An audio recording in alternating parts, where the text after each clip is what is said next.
Welcome to What's Up Poland. It's Paddy Nate and Mark Toomey. Hello, Mark. Hi, Paddy.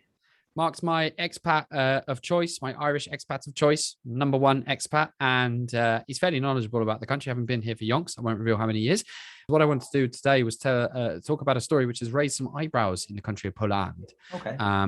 Back in July, the Polish government actually noticed that the number of chętnych, so the number of people who were keen to get vaccinated, had started to somewhat diminish, to get smaller. And indeed, it looks like Poland's been shipping and selling millions of doses of coronavirus to other countries. Did you know that? I did not know that. Me neither, until I found this amazing story. They've been selling them to Georgia, Ukraine, and Australia and Vietnam have also raised eyebrows. They're very interested in buying some vaccines. Now, it turns out, I did a bit of research, as you know, I love it. And it turns out that this is because the number of people who are keen on getting a jab is starting to decline in Poland. So, Mark, I went online and had a look at the OECD data for vaccinations. I haven't done that for a while. I used to do that on a regular basis just to see how each European country was doing against the UK and the US. Yeah. And I'll give you the stats for some countries that I pulled up, a couple of European ones and a couple of international ones. Spain, total number of people vaccinated, percentage-wise, 74%, quite high. Yeah.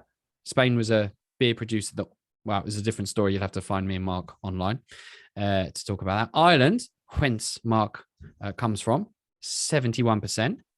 Yep. The Irish not known for their following the rules particularly, but they've done very well on this occasion. United Kingdom of Great Britain and Northern Ireland, 70%. So just trailing Ireland. France, 68, sacré bleu. Germany, a very good, 63%. US, 59%. Poland, 50%. That's interesting. I thought Poland would be higher. Me too. I was a little bit surprised by that, particularly because for quite a long time, Germany, France, Spain, all the European countries were essentially vaccinating at more or less the same rate, give a few percentage points. Yeah. But there's a very clear division there between Poland at 50% and Germany at 63%. This is obviously both. This is one jab or double jabs, like Mark. Is there a certain demographic, like an age group that you know are less vaccinated, like say the older age group or the younger age group, or? It's a very good question, Mark. God, I usually ask the questions in these programs. I'm not used to answering them. God, it's an awesome question because it turns out that depending on the age group, more or less, there seems to be a fixed percentage of people, and this isn't unique to Poland, of people who are just quite reluctant for whatever reason to take this vaccination, despite the fact that, and we should probably mention this, all the absolute evidence is from every credible organization that there's absolutely minimal risk of taking these vaccines. They've gone through all the usual safety progressions. So I think the important thing here is that the target for herd immunity is between 50 and 70%.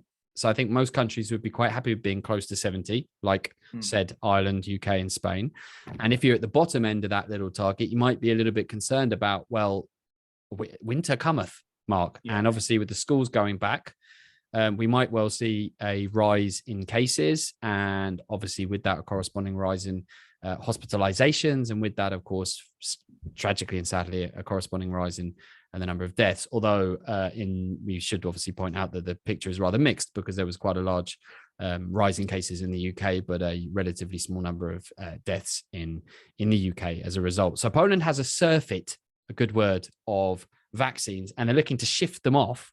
In the meantime, however, the question is, what can we do to help these remaining 50% of people to take advantage of the available vaccines, because it's in everybody's interest? Yeah, it is. I don't have an answer to that. I thought everybody would have just done the sensible thing and gone and gotten themselves vaccinated.